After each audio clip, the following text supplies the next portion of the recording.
நம்முடைய வாழ்க்கையிலே சில நேரத்திலே இன்னல்கள், நெருக்கடிகள், துன்ப துயரங்கள், வேதனைகள், நோய்கள், பிரச்சனைகள், இது ஆண்டவருடைய அனுமதியோடு வருகிறது. Glory of God, கடவுளுடைய மகிமை. பிரியமான என் அன்பு சகோதர சகோதரிகளே, ஆண்டவரை நான் எவ்வாறு சுவைக்க முடியும்? தண்ணீரை இரத்தமா மாற்றினார் அதிசயம். பிரியமான அன்பு சகோதர சகோதரிகளே, திருப்பாடல் 34:8 வசனம் சொல்லுகிறது, ஆண்டவர் எத்துணை இனியவர் என்று சுவைத்து பாருங்கள். ஆண்டவர் எத்துணை இனியவர் என்று சுவைத்து பாருங்கள். அவரிடம் அடைக்கலம் புகுவோர் பேறு பெற்றோர். அவரிடம் அடைக்கலம் புகுவோர் பேறு பெற்றோர்.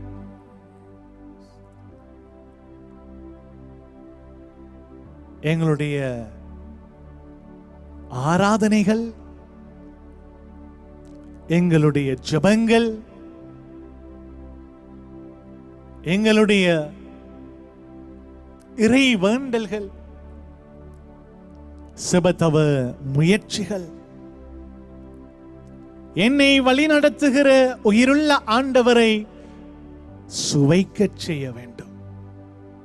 யோசுவா 3:5 வசனத்திலே யோசுவா சொல்லுவார்,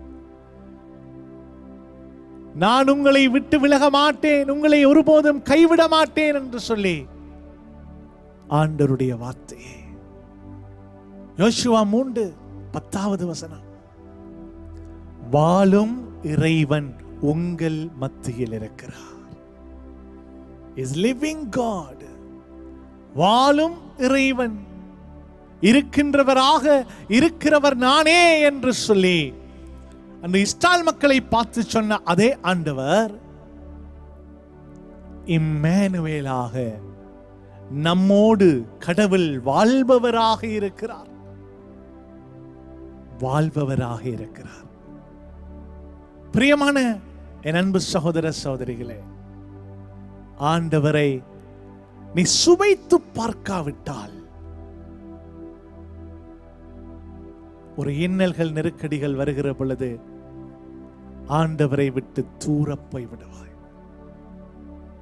நம்முடைய வாழ்க்கையிலே சில நேரத்திலே இன்னல்கள், நெருக்கடிகள், துன்ப துயரங்கள், வேதனைகள், நோய்கள், பிரச்சனைகள், இது ஆண்டவருடைய அனுமதியோடு வருகிறது. அந்த அனுமதி எதற்காக? நம்மை காயப்படுத்த வேண்டும் என்று அல்ல, மாறாக அந்த சூழ்நிலையின் மத்தியிலும் என்னால் ஆண்டவரோடு உறுதியாக நிலைத்து நிற்க முடியுமா என்று சோதித்து பார்க்க வருகிறது. அந்த சோதனையின் நடுவிலே நான் ஆண்டவரை சிக்கன பெற்று பிடிப்பேன் என்று சொன்னால், அதுவே என் வாழ்வின் கடவுளின் மகிமையை கொண்டு சேர்க்கின்ற ஒரு நிலையாக மாறுகிறது. அதை தான் ரோமையர் 8:17 பவுலடிகளார் சொல்லுவார், துன்பங்களிலே நாம் பங்கு கொள்ளுகிற பொழுது கிறிஸ்துவின் பங்காளிகளாக மாறுகிறோம். கிறிஸ்துவின் துன்பங்களில் நாம் பங்கு பெறுகிறோம். ஆனால் அவை கடவுளின் மாட்சிமையில் நம்மை கொண்டு போய் நிறுத்தும். Lead us into the glory of God.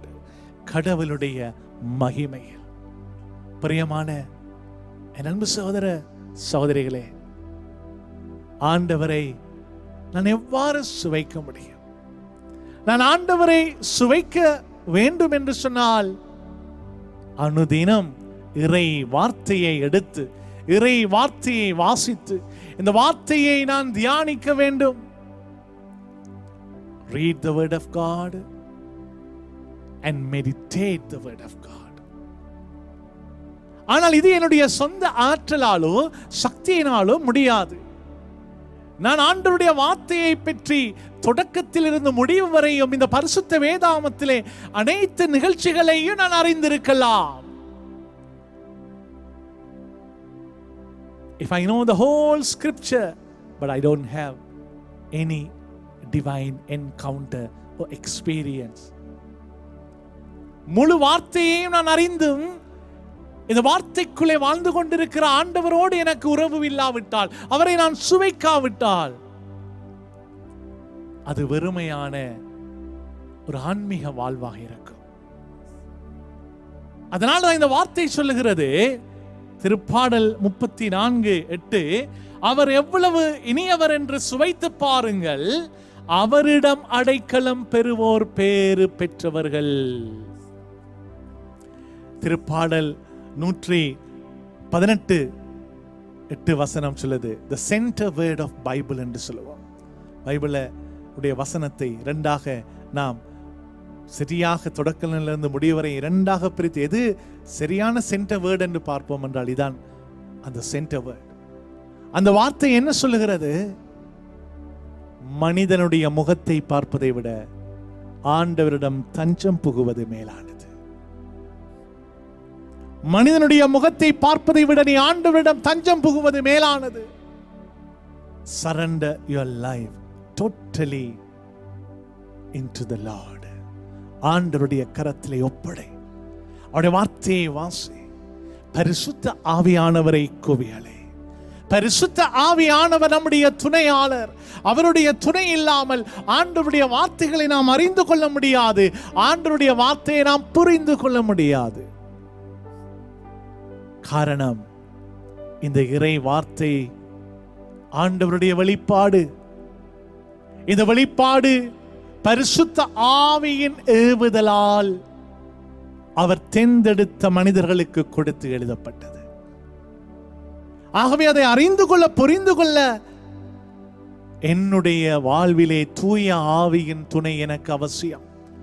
யோவான் 6:64 சொல்லுது, நான் தருகிற வார்த்தைகள் வாழ்வு தரும் தூய ஆவியை உங்களுக்கு தருவேன். The word I have spoken to you will give you life and the spirit. வாழ்வையும் ஆவியையும் அவர் நமக்கு தருவார். என்னுடைய வாழ்க்கையில் எது நல்லது, எது உகந்தது, எது சரியானது, எது தவறானது என்று நான் என்னுடைய வாழ்க்கையை நடத்தி செல்ல பரிசுத்த இந்த வார்த்தை என்னை வழி நடத்துகிறது. அதன் வழியாக நான் ஆண்டவரை சுவைக்கிறேன். ஆண்டவரே, நீர் அன்புள்ளவராக இருக்கிறீரே, நீர் இரக்கம் உள்ளவராக இருக்கிறீர், நீர் பரிவுள்ளவராக இருக்கிறீர், நீர் பாசம் உள்ளவராக இருக்கிறீர், நீர் என்னை பலப்படுத்துகிறவராக இருக்கிறீர், மன உறுதி தருகிறவராக இருக்கிறீர், நீர் என்னை குணமாக்குறவராக இருக்கிறீர், நீர் என்னை மன்னிக்கிறவராக இருக்கிறீர், நீர் என்னோடு உடன் நடந்து வருகிறவராக இருக்கிறீர், அதிசயங்களை காண பண்ணுகிறவராக இருக்கிறீர், என்னை கைவிடாதவராக இருக்கிறீர். எவ்வாறு அறிந்து கொள்ள முடியும்? ஆண்டவருடைய வார்த்தையை காலையிலும் மாலையிலும் ஒவ்வொரு வேளையிலும் தியானம் செய். ஒரு வார்த்தையேனும் ஒவ்வொரு நாளும் அசைவு போடு. அன்றைய நாளிலே நம்முடைய திருச்சபையிலே இருக்கிற அன்றாட வார்த்தையிலே திருபலிக்கான நற்செய்தி வாசகத்தையாவது ஒவ்வொரு நாளும் வாசித்து உன் உள்ளத்துக்குள்ளே எடுத்துக்கொள்ள. அந்த நாளிலே ஏதாவது சூழ்நிலைகள் உனக்கு மாறுபட்டதாக சென்றால் அந்த வார்த்தையை நினைவு கூர்ந்து ஆண்டவருக்கு அறிக்கை செய்து JP. Remind that promise, remind that word of God in your prayers. ஆண்டவருக்கு அதை நினைவு கூறு, ஆண்டவருக்கு நினைவுபடுத்து. அந்த வார்த்தை வல்லமை உடையது. பிரியமான அன்பு சகோதரங்களே, இறை வார்த்தையை நான் வாசிக்காவிட்டால் நான் ஆண்டவரை சுவைக்க முடியாது. ஒரு கணம் கண்களை மூடி உள்ளத்தை திறந்து இதயத்தின் ஆழத்திலிருந்து எங்களை இந்த வேளையில் ஒப்புக் கொடுப்போம். அதிசயங்கள் செய்கிற ஆண்டவர் நம் மத்தியிலே இருக்கிறார். நம்மை வழி நடத்துகிற ஆண்டவர் நம் மத்தியிலே இருக்கிறார். அவரால் முடியாதது என்று எதுவும் இல்லை.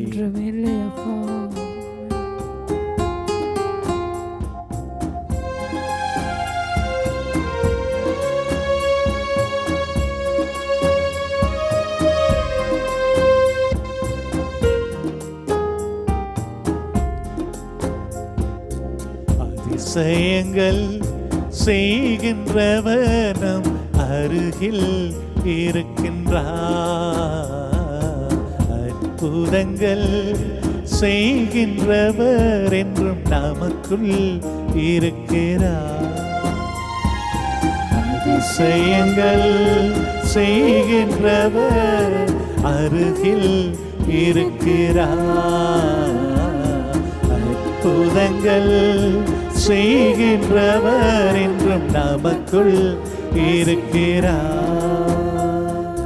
தண்ணீரை இரத்தமா மாற்றினார் அதிசயம்.